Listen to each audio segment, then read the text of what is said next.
Good afternoon, everybody, and welcome to another session of Mythgard in Middle-earth. I am Corey Olson, your host, and I am here, as always, with Gryfflet, whom we have left in Rivendell, coming to the end of the Book 4 epic quest line. We're supposed to go talk to Elrond. I think we're going to go do that right away. Let's mount up to go talk to Elrond and see what things we have to do next. By the way, I had this experience this past week when last week we did this week it was this very week, wasn't it? No, last week. Anyway, when we were doing one of our Mythgard Adventures episodes, and we were doing the skirmish in which we assaulted Dol Guldur at last and invaded the tower. And while in the tower, we began having a really gripping discussion, which Gryfflet is jealous and he can't wait to see it himself, of the tapestries and upholstery inside the Witch King's throne room. And I found when I was attempting to admire the tapestry and upholsteries in the throne room that I really couldn't see them at all. I've explained before that I have the visual details turned way down on my game in order to maximize the quality of the stream because it was lagging a lot before. But I found that I couldn't even see the tapestries, and I can't live with not being able to see the tapestries.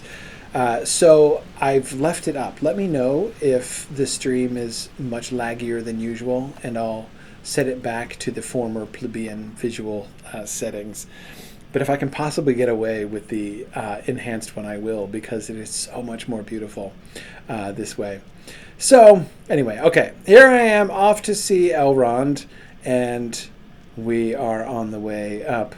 By the way, as you can see from my background here in my webcam shot, those of you who are seeing live, see my nice wallpaper there behind me. I am actually doing this from a hotel room. I am staying this week at a hotel which has good enough internet to enable me to actually stream. Pretty remarkable. Hey, Elrond. I know your sons. Boy, I've met your sons. Don't you recognize my pants?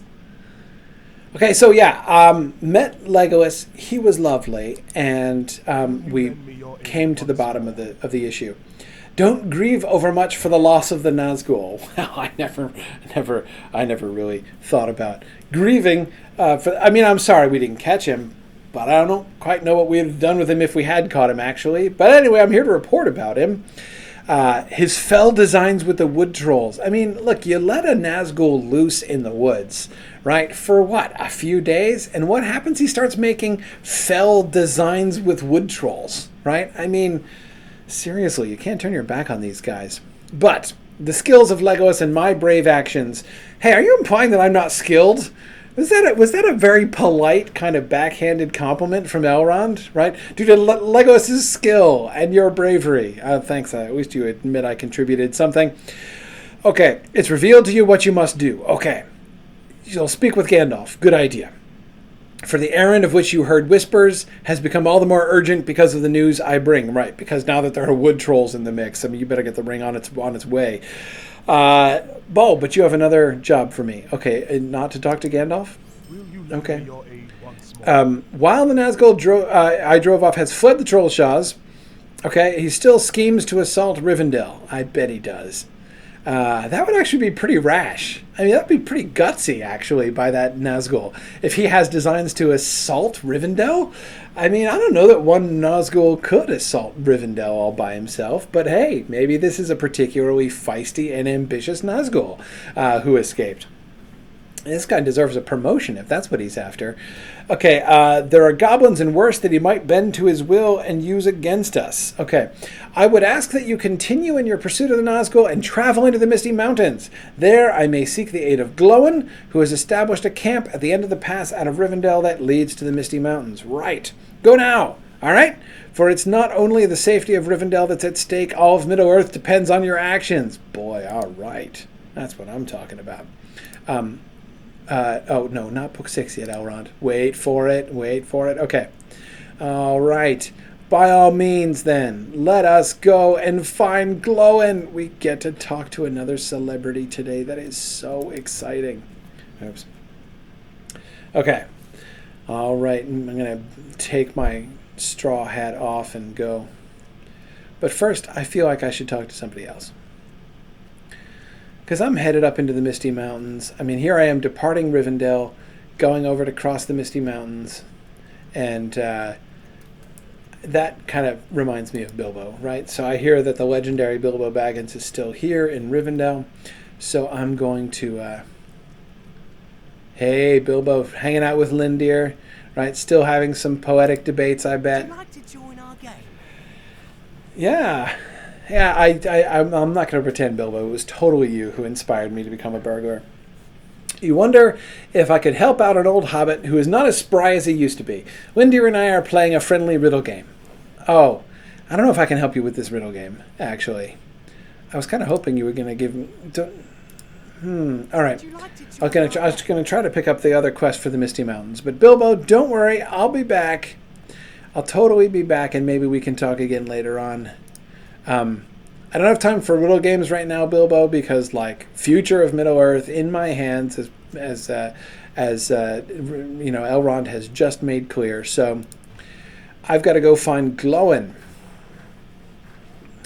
That's right. You remember, of course, Gloin was there at the Council of Elrond. So having him nearby, I think it's kind of an interesting idea that Gloin would be here, in the area, but. Where would he be? He wouldn't just be hanging out down here, sort of sipping a drink with an umbrella in it down in Rivendell. He would be up in the mountains, right? Kind of like that idea. Okay, so here we go. We're going to go north-ish here. That's right, sliding down the hills of Rivendell until we get to the road, and then we're going to go up to the north. One of these days, I'm even going to, really know my way around Rivendell. Wouldn't that be fun? Okay, so here we go to north of Rivendell, and we're going to see who we can find up here. Oh, no, there's a gate up here towards the Misty Mountains. I've seen it on the map, right? If I go to the map, yeah. Here, I'm even going the right way-ish. Okay, so around here, past the source of the river. Can I see the source of the river? Oh, yeah. Lovely lake, right? Look at this. Yeah. Oh, this is lovely. Never really looked down here. There's a little island in the middle of the lake. Oh, how quaint, how peaceful, how bucolic, how Rivendell. Excellent. Okay. Yeah, I traveled far. I'm traveling far in and out of the valley. Look at this. Waterfall. I didn't even think I could see the waterfall before because of my graphics level. Excellent. Okay. That looks well fortified up there. Is that the north gate of the valley? I think that's somewhere around the north gate of the valley. Yeah, the idea of one Nazgul, attacking Rivendell, just actually attacking it, seems a little far-fetched. I mean, I think of that really unequivocal statement. Nice gate. You know what it could use? Hey, watchers? It could use gates, actually. But wait a second. Hang on. Hang on here. What is that? What is that? Is that a phoenix? It's not an eagle. Is it a heron? What is the bird that is on either side of the north gates of Rivendell? What's that in its claws? Vines? Snakes? No, they look like vines. Leaves there, yeah. I mean, these brighter yellow feathers here behind it give it a kind of a fiery look, right? I mean, isn't it it's kind of phoenix-like, but there's no evidence of phoenixes in Tolkien's world. So I don't think we can really conclude that. So what is it? Why is there... But look at the crest on top of the bird's head, right? Okay, can we zoom in here a little bit? Yeah, that's a little better. Look at that crest. Is it a heron? Is it an egret? And if so, what is it? Would there be a waterfowl? We're looking over there's our little lake, right? I'm stumped. Is there I can't remember any non-eagle bird stories. I mean, there are thrush stories, of course, but I can't remember a single Tolkien story that involves waterfowl. There's swans seen from a distance. That's obviously not a swan. Huh. No clue. No clue at all. Is it on the other side? Yeah, it is. It is. And let this egret be a warning of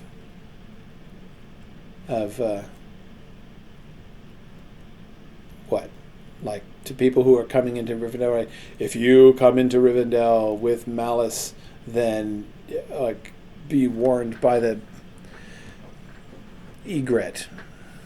I don't know. Don't know. Don't understand. Really interesting choice. It's supposed to convey like peace, like a heron wading peacefully through the waters of the lake and rivers in Rivendell. I'm reaching. I don't even know. So anyway, that was enlightening. I mean, not actually enlightening. I can't even come up with a. I can guess I can kind of do a symbolic thing, but it's. Wow. Okay, sorry. Wasn't expecting that. That was. I just noticed that for the first time. Probably because I couldn't even see it because my graphics were so low before. Now that I've increased my graphics level, I'm probably going to notice all kinds of things I didn't notice before. Kind of makes me want to go back to Rudar, actually, but that's okay. Let's see. Okay, here we are at the. Hey, oh, it's a scenic overlook. It's a scenic. I've come to it. This isn't Gloin. This isn't the mountains. This is a. Oh, okay. Right, here we are at a nice little gazebo up on top of the hill. Yeah, sometimes my thoughts are drawn to Lorien too. I totally get you. Especially when I look down over a valley with lots of trees in it. And look, it's kind of autumnal down there, right? Kind of goldish, right? Hey, Arwen. Good to see you up here. I don't want to fall off the cliff or anything, but I wouldn't mind talking to you from the front. Right? Hey, can I, whoop. Hey, Arwen. You have but lately returned to Rivendell, your father's house. Yeah, I know you've been in Lorien for a while. Okay, that's that all you say? You've but lately returned? Okay. You're kind of brooding up here, right? Yeah, I understand. You know, one could argue, Arwen. I mean, not that it's my place to be making suggestions, but if, theoretically, your long-absent beloved were visiting the valley where your father lived, and you haven't seen him in, like, years, and he's about to go off into shadow where he'll probably die, I'm thinking it's an opportunity for some quality time. I really am. You know, but I know you've got this whole, like, we shall pine after each other from a distance thing going on with Aragorn. So maybe that's why you're up here. Maybe since Aragorn is down here, in fact, I know where he is. He's over there, right? There's the path down. Can I see the guest house from it? Can Arwen see the guest house? Not to block your view, but I'm short. You can see anyway. Let's see. He's over here. Is that the guest house over there? Is that where she's actually looking? Because bonus points if she's actually... She is, isn't she? Yes, she's actually staring down at the guest house. At least in the direction of the guest house. Okay, that's pretty cool. All right, Arwen. So I got it. So right. So what happens is when Aragorn comes to the valley, you're in the valley, Aragorn's in the valley. You're like, what should we do? One option would be to find some really decorative footbridge and pose there. Right? That's what you do in the movie, right? But no, here, because you're more like Book Arwen. So what you do is you say, you've got to achieve distance, right? So you go way up in the mountain so you can look down, and you're still now technically looking at Aragorn from afar, right? But of course, what we have here, Arwen in her little gazebo up on top of the hill, looking down in the valley, even the valley which does in fact contain Aragorn, is like a symbol of what of Arwen's job, right? Arwen, I know you're standing there and you're like, this is basically what I do, right? I look from afar and I reflect on things, and this is your contribution, right? And it seems lame, I know. A lot of people don't like Arwen. Or don't really like Arwen's character. That is, like, she seems weak. Like, I shall sit at home and do nothing and wait for you to call me, and then I'll come marry you, right? And a lot of people kind of wish that Arwen would be a little bit more proactive than that, right? A little bit more involved in things, maybe a little bit like, don't leave me behind. I want to come out adventuring with you because I'm awesome like you are. I know a lot of people would prefer Arwen to be that kind of a character. But she's not that kind of a character. There are two reasons why she's not that kind of a character. There's the internal to the world reason, and there's the external to the world reason. The internal to the world reason is that, that's just not Arwen's role. I mean, even think of Galadriel, right? Galadriel doesn't go out and stomp on people's necks. That's just not her job. And Arwen has been studying at the feet of Galadriel, just as Galadriel learned from Melian before her. Arwen has learned from Galadriel, so she's all set to be like the statuesque queen who has married down and is like the source of wisdom, which her husband will probably not listen to. She's ready for that, right? She's all trained in that role, and so she's practicing. Right, I shall look down upon the place where my husband is, and future husband, or whatever. Anyway, yeah. So I get it. But of course, the outside of the story reason for this is that Arwen was kind of a late addition to the story. She wasn't part of Tolkien's initial plan when he wrote The Lord of the Rings. So Arwen doesn't play a larger role in the story because the story was already written, and he didn't go back and rewrite the whole thing with Arwen in it. So she gets kind of stuffed in around the edges, and that's why Arwen doesn't really do much of anything. It's an interesting question to me, actually. Would she have done more? Oh, hang on, that was just rude. Just rude. What am I going to meet Arwen Undomiel, the even star of her people, and then just be like, all right, whatever, I'm outie. Or I'm just going to talk about you and then leave you behind. No, hang on. Let's do this right. Okay. Farewell, even star. Okay. Whew. That's a big moment, right? I mean, Arwen, she's kind of a big deal. But yeah, so I love how she's still like distantly looking down upon Aragorn. That totally works for me. Then we've got the secondary gazebo, right? We've got the Watcher gazebo. He's the first line of defense for Arwen's gazebo, right? We've got Arwen's gazebo heavily guarded here, which only makes sense. So, okay. All right. Thank you, Watcher. If you find out about the herons, let me know. I really would like to know about I don't expect all the Watchers to know all the history of all the carvings, but, if you could let me know about why there's a cattle egret there at the north gates of Rivendell, I'd appreciate it. Okay. Up we go. Up and up into the Misty Mountains. Can I see where I'm going? Oh, yeah. Starting to get snowy. Because I go really fast. Got a fast pony. Oh, there's my first snow. Oh, look at that. It's the snow line, not the tree line. Plenty of trees, but here we are in the cold North Mountains. This is great. Are we on the map yet? Nope. Just about to go off the map. Oh, yeah, of course, the title hasn't come onto the screen yet. And where are we? Are we in the mountain? There we are, now entering the Misty Mountains. So exciting. Here is Gryfflet branching out, going where he personally has never gone before. And here's the High Pass. Yes, exactly. Oh, I got available quests here. Defeat snow beasts. Okay.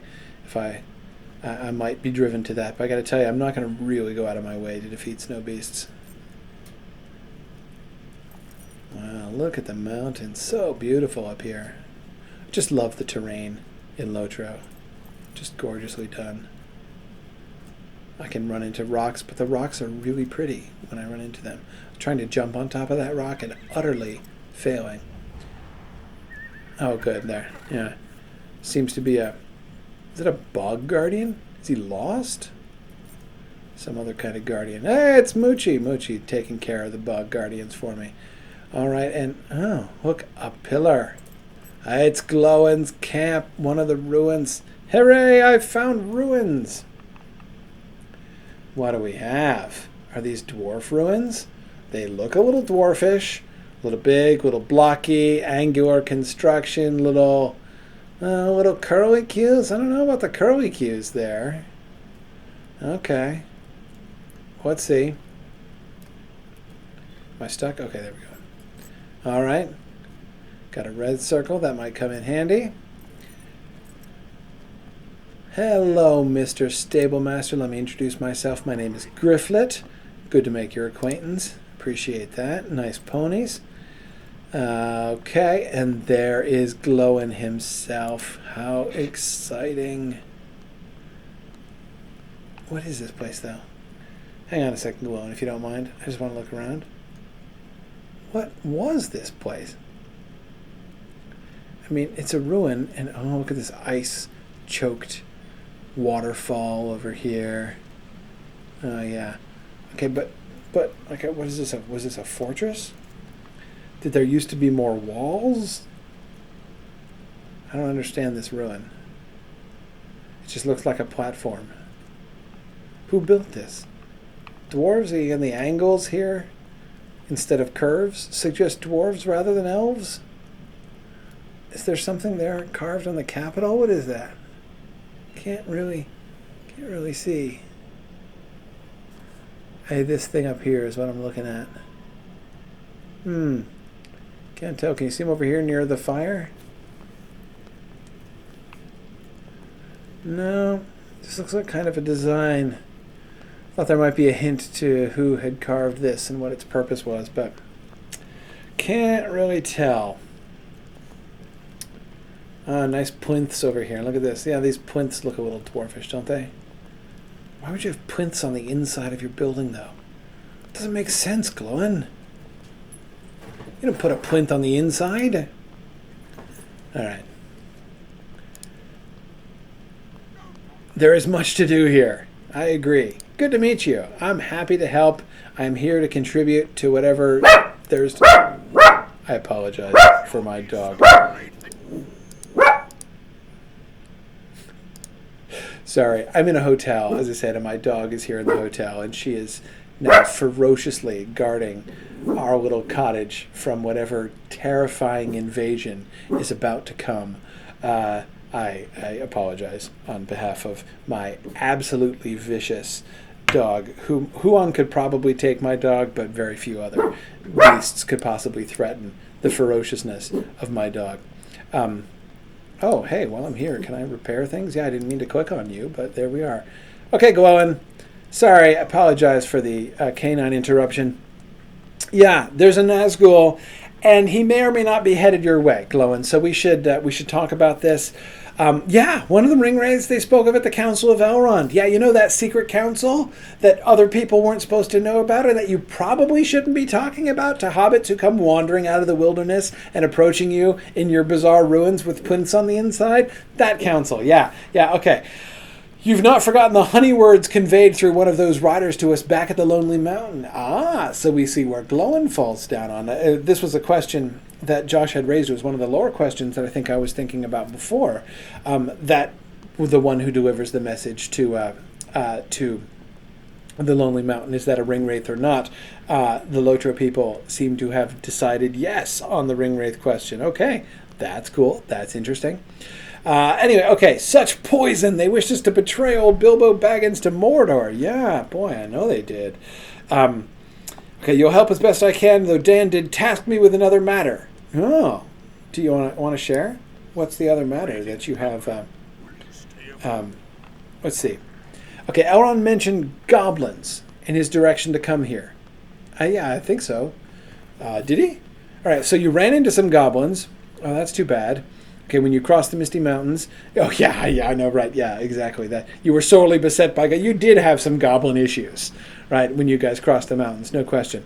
Okay, now it does seem the foul things are even more stirred up lately, and perhaps your rider is the cause. Oh, so you think he's trying to rally?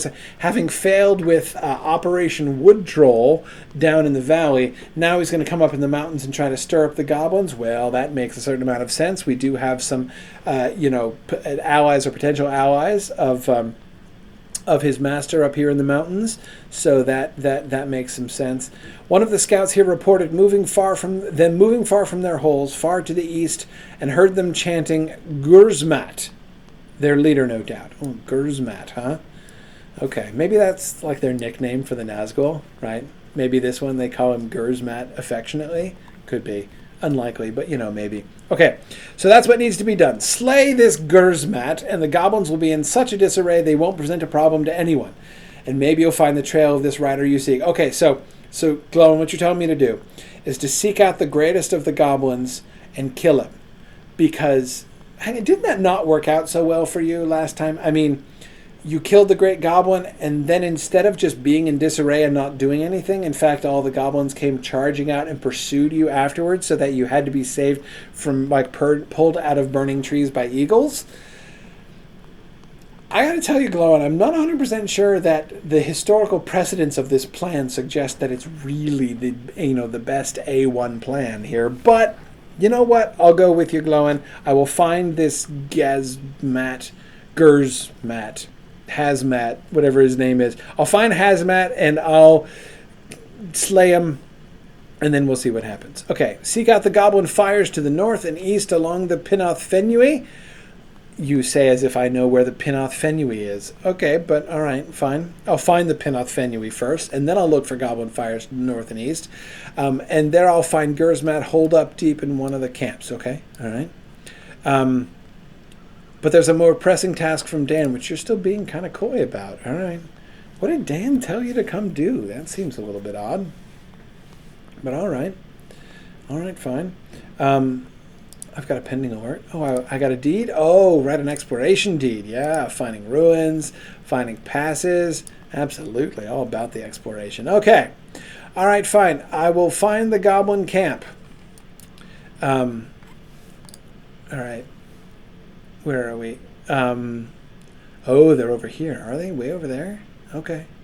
All right. I'll look for goblin camps. How hard can it be? Find a few goblin camps.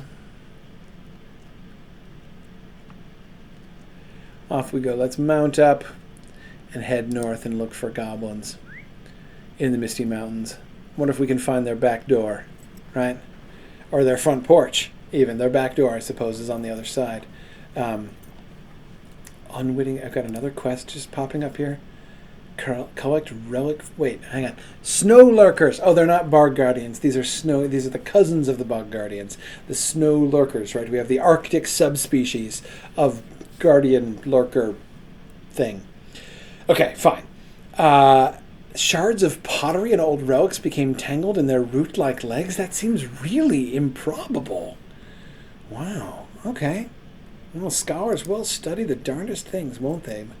All right, if I find any pottery shards clinging to creatures' leg hairs, I will be sure to make note of that rather remarkable fact. So, up further into the mountains we go. Now, not dreading to find goblin camps, but actively seeking them out. And I am feeling really confident because... Oh, look at that. The creatures are only yellow to me. Another one? Beasts of the North? Oh, you want me to collect bear hides? Who needs them? Oh, Gloin wants bear hides. He's going to deliver Elrond a gift of bear skins. You know, Gloin, I get, your heart's in the right place. It really is. I'm not really sure that that's what Elrond really wants for Christmas. Another one. Look at these quests just popping up all over the place. There are ruins? Well, I'm tempted there. Search the ruins to the northwest for treasure? Well, maybe I'll have to do that. Where's that one? Oh, that one's close by too. Okay. All right. Hey, they look like they could hold treasure. I mean, between the whole burglar thing and the whole ruins thing, right? How can I say no? All right. Hey, Snow Beast, have you seen any ruins? I've heard rumors that the Stone Collar Circle. That looks unhealthy. Okay. I'm avoiding the Stone Collar Circle. We've got ourselves a little river here. Some extreme terrain. There's a snowdrift. Oops. Oh, excuse me. I'm trying to... Are you throwing rocks at me? You are, aren't you? Come over here and say that to my face. That's right. Oh, oops. Went right through you. I was attempting to... I can't see anything now. Sorry, I don't like to fight in the bushes. Will you come over here? Thank you. That was very obliging. Okay. Now, if you wouldn't mind, I'm just gonna... Oh, okay. This is a little harder than I thought. No problem. I've got you, Snow Beast Hurler. You are no match for me. See? What's up with the snowdrift? I don't have the corresponding snowdrift quest. Fine. I didn't need the snowdrift anyway. Okay. Are we getting close to the ruins? Are the ruins nearby? Oh yeah, we're just around the corner from the ruins. Right around these rocks. What a lovely view. Look at this. We've got this stream heading downhill. I'm going to change the view of the camera all the time to see up and down. Right, this rocky stream is gonna flow down into Rivendell. This is probably that stream that comes down, right? No, maybe not. Maybe it doesn't make it all the way into Rivendell. Well, anyway, still, it's a nice stream. Stealth time. All right, I am sneaking through. The goodness, this place is full of a lot of snow beasts. Uh-oh. Uh-oh. Are those dwarves? Are those dead? No, they're goblins. Dead goblins around a chest. Okay. All right, hang on. So it looks like we've got some treasure here, but I'm also interested in a little archaeological investigation. Elusive snow beasts up here. Hey, this isn't much of a ruin. I'm feeling ripped off from a ruin point of view.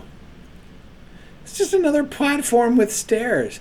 What is it with dwarves building stair platforms up here? Ah, now this looks like more of a proper ruin. What do we have? What do we have here? Okay. All right. We're still sneaking. It's a wall. It's a nice wall. It's an impressive wall. What was the point of this wall? Was this a gate? If so, defending this very steep slope? I don't get it, man. Okay, so maybe they were defending from the steep slope. So maybe... I don't understand. I have to say the ruins of the Misty Mountains are not my favorite ruins so far. I'm trying to build a story here, like understand the narrative, like in Root Hour, right? In Root Hour, at least we could... somebody's really... Oh, dear. Yeah, there they go. Somebody engaging in some anti-snow beast action up here. I don't understand. Puzzling. Well... Oh, are these guys ice skating?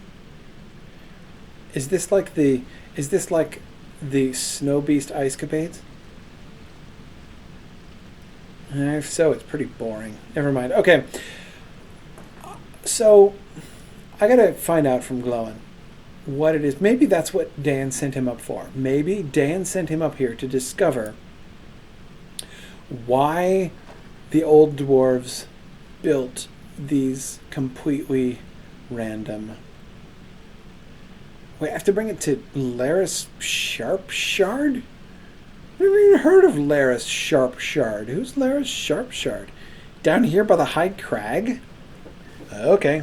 All right, so I'm just going to haul around this with dead goblins next to it. Okay, so... Ruin of uncertain provenance with mysterious dwarf chest and inexplicably dead goblins. Alright, this quest is off to a smashing start. Alright, hi Mr. Snowbeast. Yeah, don't mind me. I'm sneaking. I think I'm going to go find the goblin camp now. Maybe some of this will have some explanation someday. Oh, there's a live, my first live snow lurker. Look at that. Yeah, so they look very much like bog guardians, but they've got snow on them, right? That's really cute. Okay, nice snowy lurkers. Let's figure out where we're going here. So here we are, right? There's the pass into the northern Bruinen source. And this is the western Bruinen source. Okay, so this does lead down into Rivendell. This will eventually become the Bruinen. Okay, fine. Very nice. Excellent. All right, so let's go into the northern branch of the source of the Bruinen. That sounds nice. We got to find goblin camps over here. All right, while I am sneaking around and trying not to have to jump off cliffs, though I can do that if I have to, let me try answering a lore question here. I had a lore question or two. Right, okay. So a person whose name is indicated by letters and numbers exclusively asks, were there Bjornings wandering Middle-earth at the time of the Lord of the Rings, and did they play a part in the War of the Ring? The answer is yes, they are. There are some around, less on the wandering, but there are Bjornings around. But the answer is still going to actually disappoint you, probably, because the word Bjorning, of course, comes from Tolkien. We learn about the Bjornings from Gloin, actually, before the Council of Elrond, and Hillmen. Oh, those perfidious Hillmen. Kor. So those were like the Hillmen that were working in conjunction with the Nazgul and those Karguls and things down in the valley when we were hunting in the Where's the Horse and the Rider quest, as I recall, at the beginning of Book 4. Okay, so we've got some Hillmen that were allied with Angmar still. All right, trying to figure out the cast up here in the Misty Mountains. Okay, so we head from here. Oh yeah, we gotta still go way over there. All right, north it is. Carry on sneaking. So Bjornings. So again, the name Bjorning does occur in Tolkien. Gloin tells Frodo about the Bjornings. He says, that they're hardy folk, the Bjornings. Now that construction, of course, you will recognize it from the Lord of the Rings. The ing at the end as a kind of a collective noun. So the Bjornings, meaning the people of Bjorn. This is just like we see with how the Rohirrim call themselves the Eorlingas, right? That ing there is the same thing. You may remember that Gamling the Old at the Battle of Helm's Deep cries out, "Forth Helmingas!" That is the people of Helm. The as is the plural. Is a plural ending in Anglo-Saxon, so that's why they end it with the as there. But the ing means the sort of the people of that. So the Bjornings are the people of Bjorn. That means they're his children. They're his descendants. But Tolkien says explicitly that the descendants of Bjorn have not inherited the ability to change themselves into bears. At the end of The Hobbit, a lot of people kind of overlook this passage. They remember that Bjorn shows up, of course, obviously in the Battle of Five Armies, but sort of forget what happens afterwards. When Bilbo travels back with Gandalf and Bjorn and stops at Bjorn's house. So, okay, I think we're here. Don't want to fall off a cliff. That would be bad. I'm going in a mountain pass, so that's okay. Is this a cliff or a slope? So hard to tell sometimes. Okay, so on map. All right, still need to go through. No. I know the map in the Misty Mountains, sometimes a little unreliable, but we'll still head generally west here. That seems prudent. It's impressively sort of alpine scenery. I love it. There's the Misty Mountains. A lot of the descriptions in the Misty Mountains inspired by Tolkien's trip in the Alps. I don't know if you knew that, but yeah, Tolkien, when he was young, in his 20s, he took a vacation in Switzerland and did some traveling around in the Alps. And several of the incidents that he reports in The Hobbit, the boulders, right, presumably not thrown by actual stone giants in the Alps, but when the boulders were coming down and passing in between them, right, and bouncing over their heads, that is from a thing that happened to him while he was traveling in the Alps. And then again, when he when they slid down the slope, right, on the other side of the Misty Mountains, when the dwarves and Bilbo and Gandalf have escaped, and they end up sliding down that sort of gravelly slope, and which is very alarming until they finally come to rest at the bottom with bruised ankles and feet. That's another thing that happened to him during his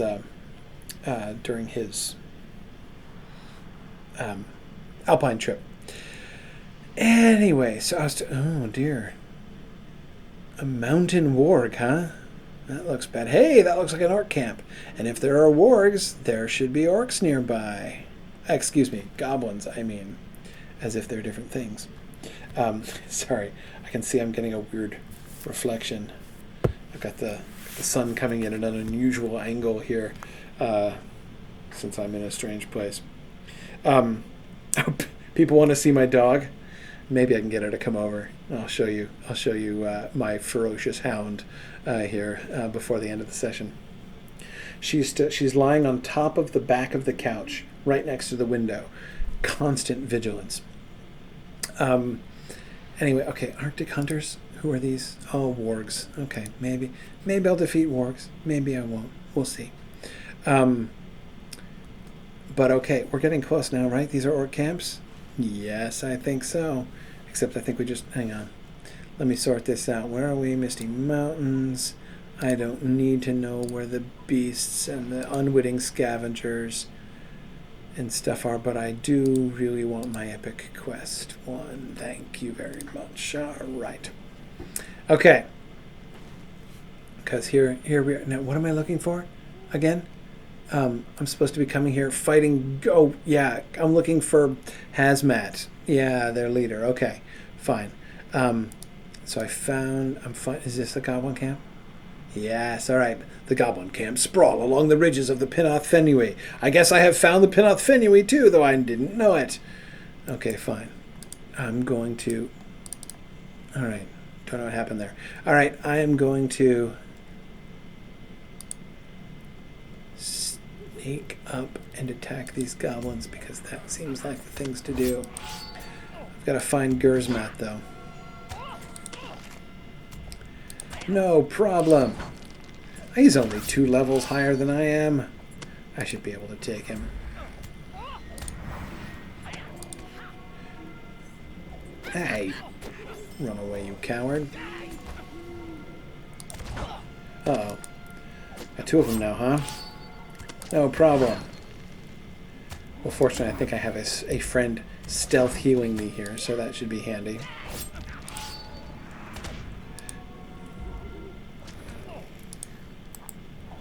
Sorry. My mouse is kind of acting up. I have some commands pre-programmed into my mouse, and they're not doing what they're meant to do. So I'm getting a little thrown off in my combat here. Okay, what are they called? Snow Reap? Snow Reap. Seriously, is that the name of your clan? Are you the Snow Reap Goblin? You reap the snow? That doesn't make all that much sense. Okay, but I'm going to sneak around until I find Hazmat, your leader.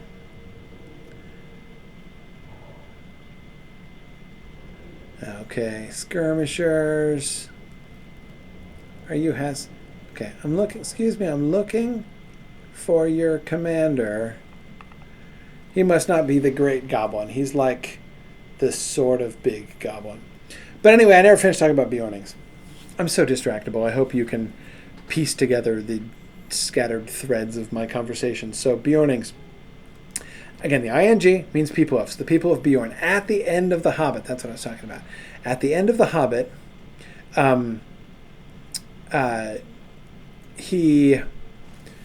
Beorn returns home, and he makes a decision. He decides that he's going to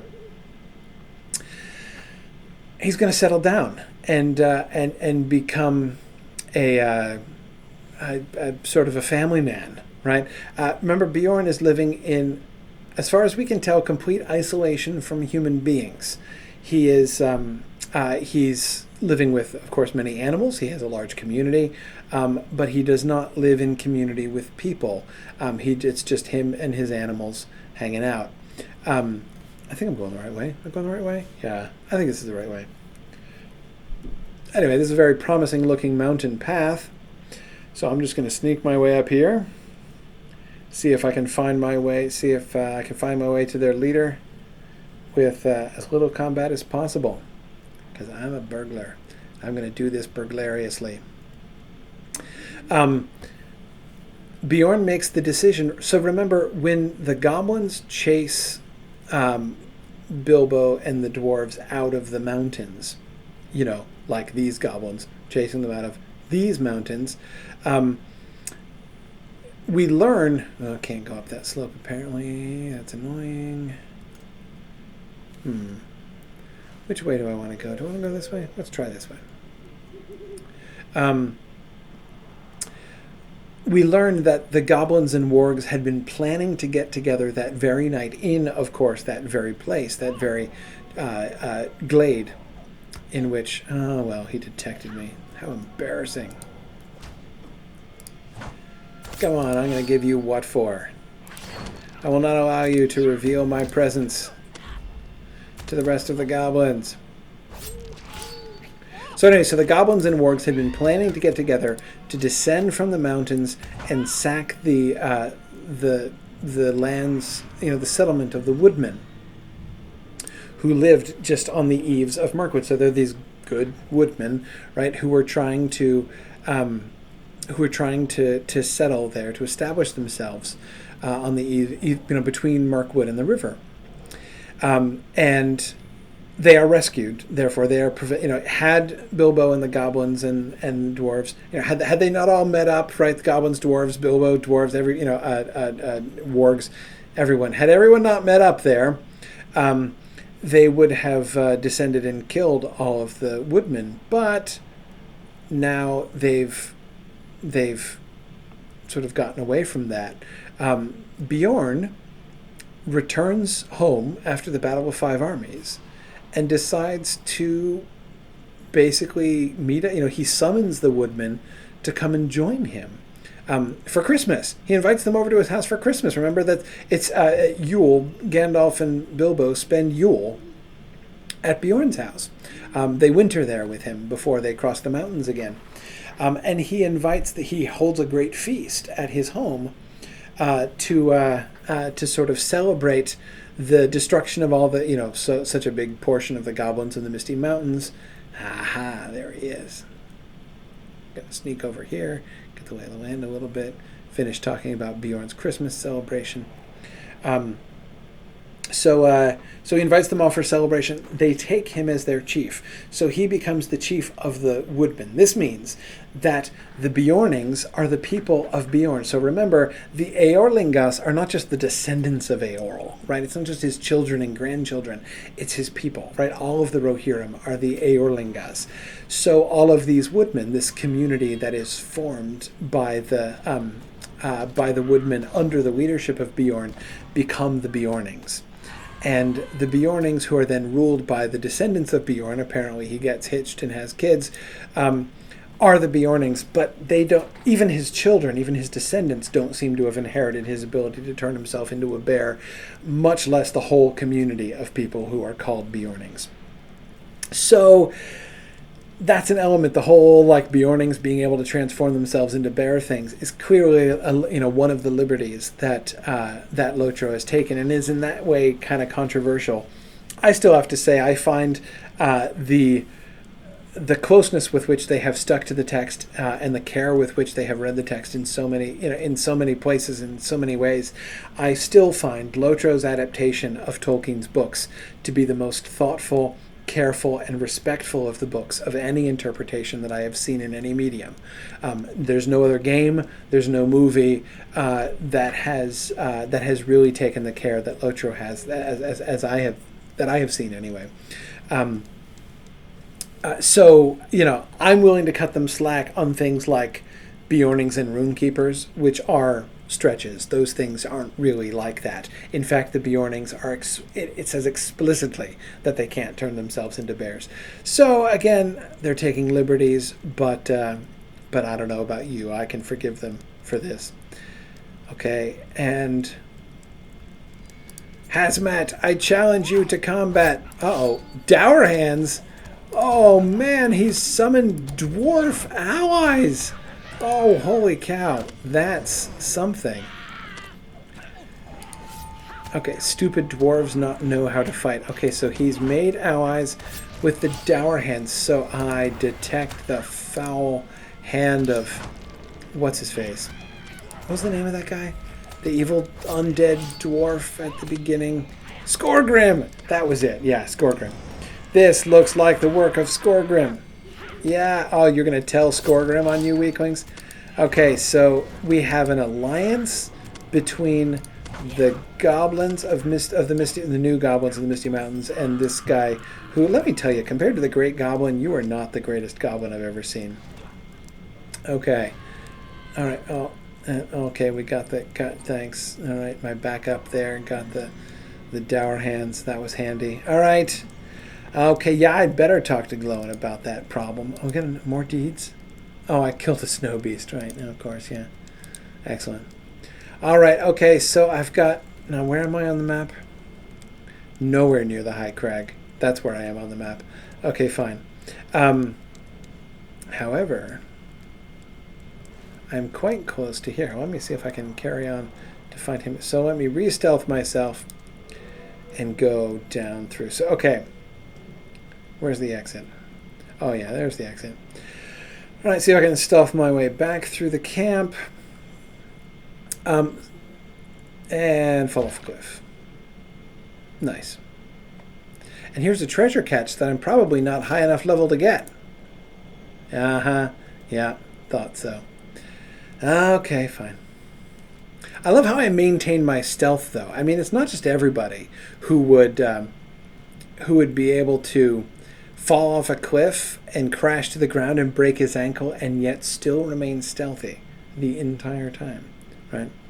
In its way, that's kind of impressive. So yeah, anyway, so those of you who are looking for sort of the roots of the Beorning class in Tolkien's lore, I guess I have good news and bad news for you. As far as that's concerned, there's no question a stretch of the lore in respect to the Beornings. But as I say, I'm totally willing to forgive it them because it is kind of cool, right? I mean, it's Beornings are fun. There's no two ways about it. I did make a Beorning because I was so curious about the Beorning class and how they did the Beorning class, and I really like it. I really enjoy playing my Beorning. Since I am a completionist, my Beorning is now, I have to almost feel like I should say condemned to undertake the completionist Angmar. So many things in Angmar I never got to finish. So I have my Beorning attempting to finish all of Angmar. She'll probably be there for years and years and years. Anyway. Okay, I'm finding my way out. I could... Is that lake? The frozen lake by the... okay, yeah. Hang on. I think I want to jump off this cliff up here. Yeah, I really think I do. So let's do some safe fall action. And over we go. Okay, shortcut there. Yep, here's the Caldwell pool, which is in fact frozen, and I can run right across it. I don't have to stealth myself necessarily. I think I can go in and among the wargs here. That should be nice. Okay. Let's see if I can't find... Where am I on my not exceptionally reliable map?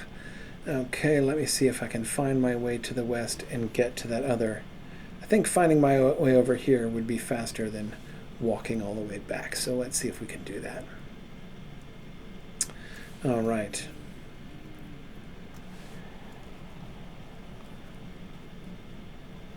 Is that a path? Do I see a path up there? I think I do. I think I see a road. That's pretty suggestive. Okay. All right, another lore question has... There is a path up here. Maybe this path leads... In fact, this is an intersection. Look at this. Wow. Hang on. The stars are out. Can I look in the stars? See any constellations up here? And I see the Milky Way. Anyway, okay, sorry. Oh, what are those lights over there? Are those stars? I wonder. Okay, stealth myself.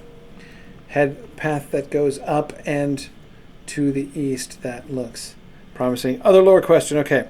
The Silmarillion spoke about Orome and his hunters roaming the woods before the elves came. Who and what were the hunters? I did not find any mention about them later in the book. No, you wouldn't. So basically, this is very clear if you read the earlier versions, not just the published Silmarillion, but the earlier stuff, such as the Book of Lost Tales, Volume 1 and Volume 2 of the History of Middle-earth series. If you read that, that gives Tolkien's his earliest versions of these Silmarillion stories.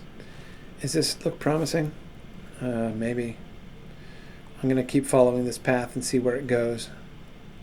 I can always go the long way around if I have to. Anyway, so in the Book of Lost Tales, in those earlier versions, it's clear that each of the major Valar have a group of minor spirits associated with them, like their people. And it's clear that in these initial readings, in these initial stories, basically this was Tolkien's attempt to he was always planning to bring his mythology into contact with traditional stories, and especially with traditional English stories. So stories about like brownies and sylphs and gnomes, the little kind, not the Noldor kind. Basically these kinds of little fairy spirits which are associated with... I'm in the Forbidding Heights. Oh yeah, I guess that's good. I think that puts me on the right path. Does that put me on the right path? I think so. I think this is a positive thing. Anyway, so he clearly wanted to have those, such that when these stories get handed down, they become also explanations for how these other traditional English fairy tales came to be, right? So the reason that the Europeans tell stories about sylphs and salamanders and dryads and things like that are that these are the people of the relevant Valar, right? So each one of them has a whole bunch of their own servants who are with them. Again, spirits of the air are the servants of Manwë and Varda. Servants of Aule, right, would be earth spirits, like the sort of the traditional gnomes. Anyway, so that's he was much more explicit about that in the published Silmarillion. He mentions the Maiar in the Valaquenta, but he doesn't really talk about this quite so much. So Orome and his hunters, he's got a bunch of hunters. He's got a bunch, sort of hunter spirits who join him and who hang out with him. So that means it's pretty much the people of Orome.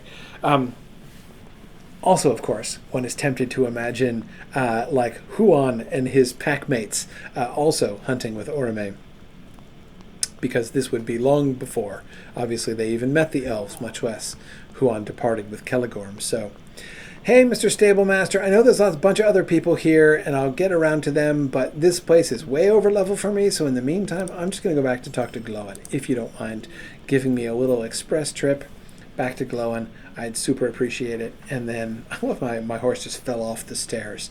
I mean, rental horses. You can't really trust rental horses. It's hard to get good rental horses. So that's what I believe Oromay's hunters to be. So there are a number of times, it is true that there are places in the Silmarillion where you kind of get the sense that there's kind of a bigger cast than there should be, right? So like when everybody goes to war against Morgoth and it's like, wait, who's fighting? Exactly, right? There's more than just the Valar themselves. Okay, Gloin, so I killed him, and guess what? That undead dwarf guy, Skorgrim, there are his dour hands here. I don't know if you heard, did Dwalin send you any messages or anything? You hear about the Skorgrim incident? Yeah, Dourhand dwarves with the goblins. I see it was coming together for me too, Gloin. I'm glad you're tracking with me. That's good. Okay, so one of your scouts reported something interesting. Good. All right, the task given to me by my King Dan was to track down the Dourhand's last refuge. Okay, all right, so he did hear from Dwalin, and so therefore we're going to hunt down the Dourhands. Now, you're not being so coy about this now. All right, the scouts found it, as there were a large number of Dourhands around an old dwarf fortress called Gabilazan. Okay. But that's not all. What else? All right. As he watched from a high ridge, two figures rode up to the fortress. One was a dwarf, the other a cloaked figure. Was it a black cloaked figure, Gloin? At the first, he didn't know what he was seeing, but when all the Dourhands stopped what they were doing and cheered, it was Skorgrim. Okay, right, yeah. Now the other figure must have been the Ringwraith. Okay, so you and me are working together, Gloin. We are in on this together. That is pretty cool. So Skorgrim has met up with the Nazgul. It's funny because, of course, we saw the Witch King with Skorgrim hanging out back in the Great Barrow, you'll remember, back in the Barrow Downs before Tom Bombadil came and chased away their little super white servant there, which I was totally going to have taken anyway, even if Tom Bombadil didn't come. You remember that one. So, okay, so now he's back and he's kind of slumming it with this lesser Nazgul. I wonder if he teases this other Nazgul, right? Like, so, does he make, is Skorgrim grumbling now? Is he like, your master had these big plans and then he got washed down river, like, by high tide, right? What's going on here? Oh, yeah, I need a reward. Sorry. Shoes. Okay, attractive shoes. Doom of Gurzmat. I love swords that are named after things I just killed. Okay. All right, that's an upgrade. Let's take the Doom of Gurzmat. And look at that. Now I've just leveled up, so I'm only 3 levels behind this quest. That makes it much easier. Okay. All right, if you can enter the fortress, we will end 2 problems. All right, that's right. I can do your job as well as my own. Okay. Good.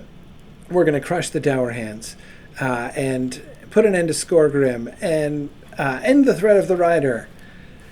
I figured it wouldn't be easy, but you've got me, so we're good. The keep is nearly impregnable. Every dwarf fortress has a secret entrance, of course, right? And you need a burglar. Look, Gloin, I'm loving the symmetry, right? If only you had a hobbit burglar who could sneak in the secret door. Okay, all right, and I won't bring back any golden cups, I promise. Okay, all right, so you know how to learn it. When the cornerstone was laid down, a copy of the fortress's plans would have been stored within. Really? They store a key inside? That's good. That's handy knowledge. Okay. Around the cornerstone, the fortress was built and can now only be accessed by entering Gabilazan's vault. All right. Okay, so I have to go into the vault, find the plans, learn the secret entrance, go into the secret entrance, steal the golden cup. Got it. Gabilazan can be found in the more westerly of the 2 passes. Okay, right. The easternmost pass is not guarded by dwarves. Yeah, as I recall, it's guarded by enormous trolls and giants, so no thanks on that one. All right, okay. And as I recall, I got to go through the high crag to get there. Yeah, this is the one. Okay, all right. Okay. Thank you, Gloin. I am off. We're going to defeat Skorgrim. We're going to thwart the Nazgul. And then we're going to have a pipe. So very good. Off I go. Indefatigable, unfazed, to find my way into impregnable dwarf fortresses and thwart conspiracies by ringwraiths and undead dwarves alike. Absolutely. So I need to... Okay, right, yeah. Head straight this way. I should find that camp. There's another stable master over at the High Crag. That would be handy. Okay, another lore quester. This just in. Matt Mistar asks, did Tolkien talk about creating mythology that people could build on? Are there any stories that other people write and the Tolkien estates accept? Two related but non-identical questions. So, okay. Did Tolkien create a mythology that people could build on? Honestly, I think that Tolkien himself was divided in his mind on this point. On the one hand, is this a dead end? Am I getting lost already? This is, of course... Oh, a snow lynx. You didn't. Man, I've got to worry about lynxes here, too. Can I get through here? Please tell me I can get through here. I think I can. Ooh, hang on. I got a new skill. What's this? Practical joke? I got a practical joke skill? What does it do? Can I play a practical joke on a snow lurker? No, can't. Whom do I take? Can I play it on Moochie? Can I play a practical joke on Moochie? No. Who do I play practical jokes on? I just have to do it untargeted? What do I do? I just sneezed. Okay, so I sneeze on something. I totally don't understand that skill. What does it accomplish? Does it do anything? Do I just... Can I sneeze on a lynx? I am so puzzled by my new skill. Okay. Anyway, sorry. So, as I was saying... Oh, look, there's another path. Looking promising again. Tolkien being divided about the whole mythology thing. So...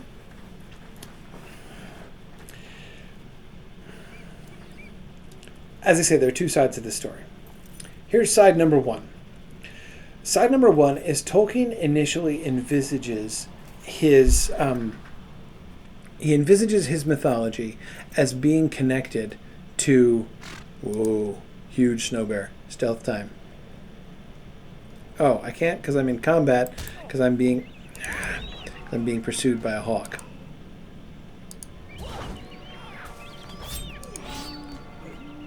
Oh, and I'm about to do exit stage right. Pursued by a bear!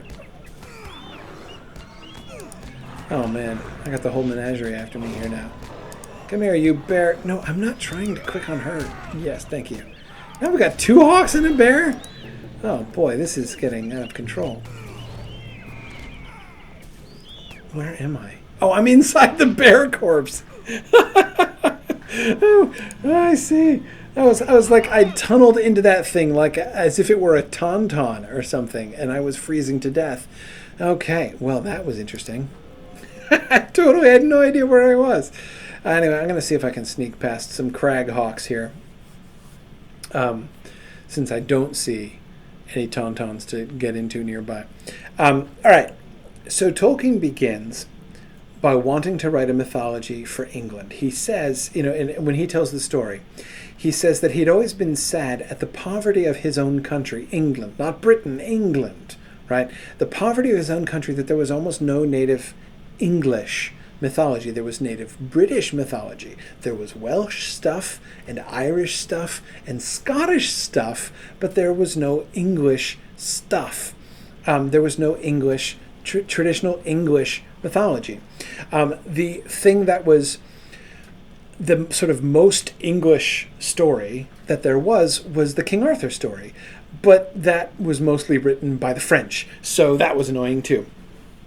And the greatest English retellings of the Arthurian story were English writers who were paraphrasing and translating the French versions of the story. So again, Tolkien not a big fan of this. So he wanted to give England its mythology. Okay.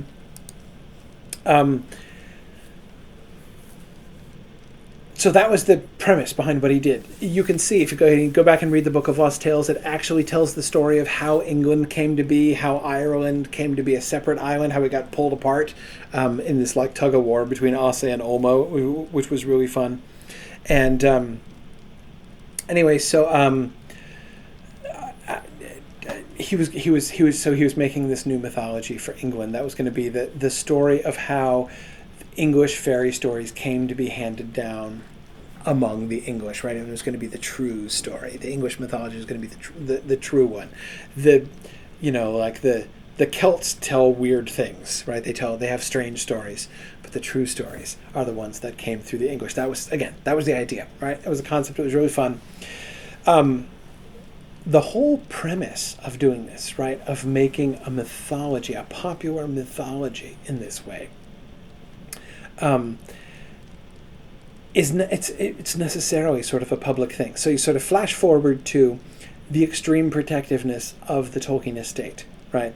And their very understandable protectiveness, not wanting other people to try to profit by Tolkien's name, not wanting people to, trying to preserve the integrity of Tolkien's stories. So they didn't want infinite spin-offs by random people. So they've always been very careful to sort of protect the integrity of the story. I get that. I understand that. I respect the Tolkien estate for what they do. But there's an irony here, right? The desire to retell and incorporate Tolkien's stories, this has its root ultimately in the success of Tolkien's initial project. I have said it many times before that, although Tolkien left behind the idea of writing a specifically English mythology, that he doesn't actually end up really sort of fully following through on that. I think in the end he succeeds in something far greater, and he has ended up making a mythology for the whole modern world, and that really is kind of the role that I see the Lord of the Rings playing in the modern world. But when that happens, inescapably, one of the inevitable consequences of that is this desire for people to retell the stories. Think about Homer, right? Homer wrote the great epics of Greek mythology, and what happens? You've got people spinning off and retell. You get Virgil, right? Because you've got Homer, and because Homer is so successful, you get Virgil inevitably, right? Who wants to retake and redo and rework that story from a different perspective. That's what the life of mythology is. Great myths, because they are great myths, they inevitably breed this kind of thinking and these kinds of stories. So I think that we can see a kind of a tension there between what Tolkien initially wanted to do and the position that the estate has.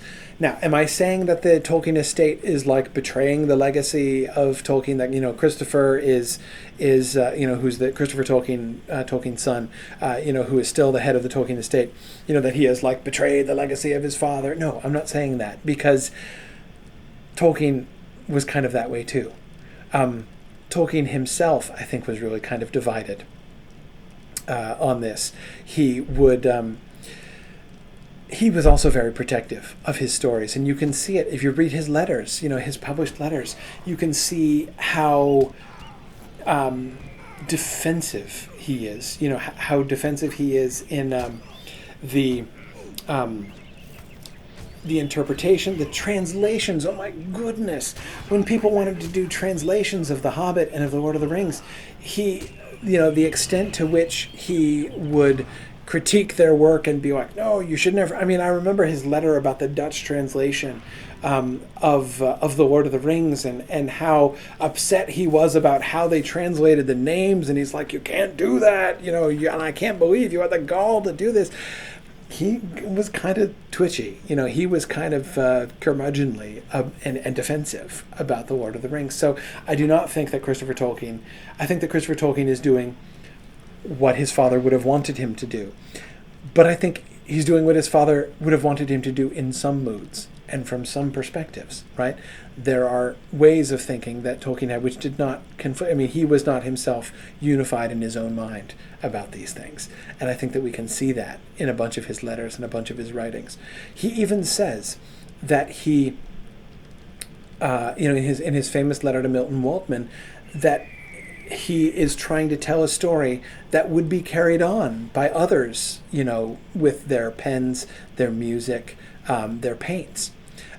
So he openly invites people to invest themselves imaginatively in his world.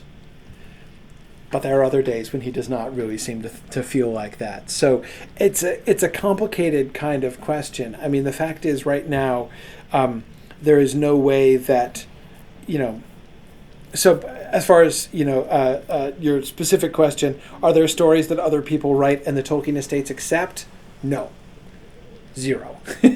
No things that the Tolkien estate will accept. In this way, it's very different from, for instance, the Star Wars model, right? Where you have the Star Wars world, which is adopted in many authors writing, stories which get kind of accepted as canon, right? But it's, it's the contributions of many minds and many writers in many different times. That's not how the Tolkien world works. The Tolkien estate will only accept the things that were written by Tolkien, and they don't. They tolerate fan fiction that is written by fans and never published for money. But they don't tolerate anything else, and they have certainly never authorized anybody to do any non-scholarly writing, anybody to do any creative work. They would have stopped the movies happening if they could have. They couldn't, because Tolkien himself sold the film rights to The Hobbit and The Lord of the Rings. So there was, the legal right for them to do that. But had they been able to stop the films, Christopher would have done. Anyway, hey, I found this treasure. Can you explain this? All right, this is the box Heike Goldwatcher of Thorin's Hall has ordered me to retrieve. Really? Heike Goldwatcher, huh? It appears to be damaged, and not by the passage of time. No, there were 2 goblin corpses.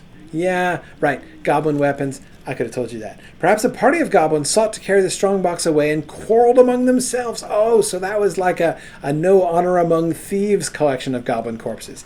Possible. They also could have been mauled by one of the 50 snow beasts who were lurking around that area. Another possibility I want to keep on the table.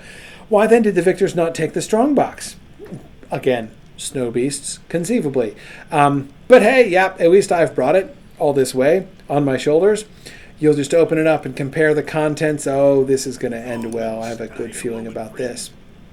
Yeah, huh? Right. The despicable goblin stole some of the dwarf gold ingots. Oh, man. Okay. It's missing 12 ingots. So you have an inventory. This is so like Heike Goldwatcher isn't just like, see if you find any treasure. No, he's like, there's a chest and here's a list. Right? Okay. How very dwarfish. Okay. Unforgivable stealing of 12 ingots. I can't believe it myself. To think that the gold of his ancestors has been pilfered by goblins. Yeah, absolutely. Who could bear that idea? The goblins have camps in the mountains somewhere to the north and east. Find the creatures and slay them until you recover the missing ingots. So the goblins are wandering around with gold ingots. You know, an ingot is really quite large, right? A gold ingot is enormously heavy. So if I see any goblins laboring under the weight of an ingot of gold, then I'll make sure to waylay them. Okay. Especially on the ridges of Pinoth Fenui. I was just there. Right. Yeah, goblin fire. Yeah, I know goblin fires. I just invaded their camp and killed Hazmat. So, all right. If I find myself back there, that's fine. All right. I think the road to the dwarf place is down this way, right? Okay. However, we're coming to near the end of our time here. I think I'm going to not invade, what's it called? Gabilazan. Where's the stress? Is that on the second syllable, you think? Gabilazan? I would think so. Right? That sounds right. Gabilazan. I'm not going to invade Gabilazan until next time, I think, because I don't want to get part way into the invasion. But meanwhile, hang on, Moochie. Stand still, Moochie. Stand still. Yeah, hang on. I'm talking to you, Moochie. Stand still. Oh, you are immune to my sneeze. What am I doing? Is that like spreading my germs around for a practical joke? Is that seriously what this thing? Oh no, I gotta wait. How long do I have to wait to sneeze on somebody else? 2.5 minutes? Wow. Huh. Okay. I'm still just trying to. I can't leave without attempting to figure out that. So I sneeze on somebody. Moochie was immune for some reason. I don't know what. It's probably just Moochie's amazing studliness. Moochie, do you wear an eye patch, in fact? Is that what I see, an eye patch? So maybe dwarves with, like, really intimidating looking eye patches are immune to my practical jokery. Can I do it when I'm stealthed? Apparently I can. Okay. Alright, okay, but I've got to wait now. I still got a minute and a half. Alright. Alright, I've got to wait a minute and a half before I can try practical joking Kiriana here. And we'll see if that works. Probably not. I'm puzzled by this. And it's a burglar thing, right? Is this not a hobbit thing? Is this a hobbit thing? I've never taken a hobbit to 40th level. It's a yellow skill and not great. Is this a racial thing or a class thing? Do all hobbits have the ability to do practical jokes? I'd be interested to know that. Oh yeah, because see, look at this. Use critical hit chain opening skills. All right. I'll try that. Got some skirmishes available. Absolutely. Yeah, level 40. That's a big deal. Okay. Oh yes. Meanwhile. All right. Hang on. While I'm waiting for this. All right. Be right back.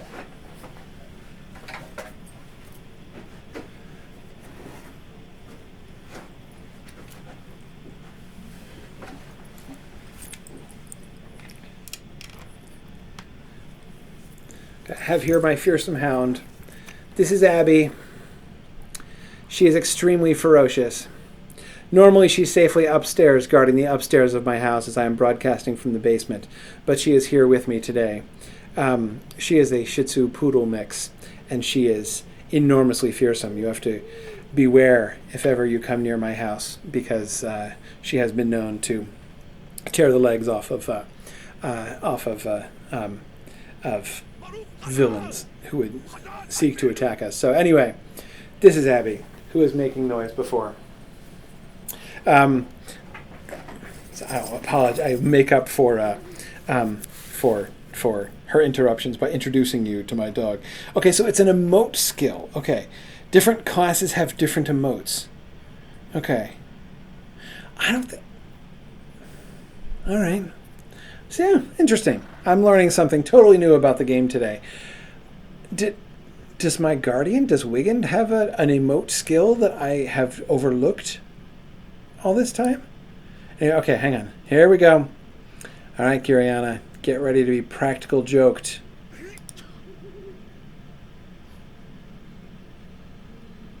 That was underwhelming.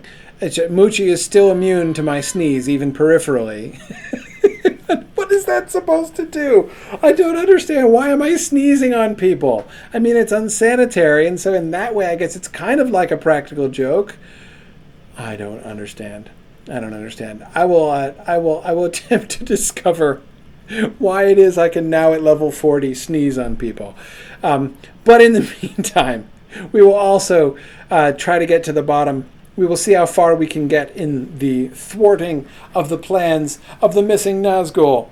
That dream team of evil, the bedraggled, waterlogged Nazgul, and the undead dwarf Skorgrim, and we will thwart whatever insidious plans they have in mind here in the Misty Mountains, with the with the sage supervision of our new friend Gloin for next time. So thanks everybody for joining me, and I will see you guys next week back in my own home base next week. Glad everything worked out. reasonably well today. So thanks, everybody, and I will see you guys next week. Bye now.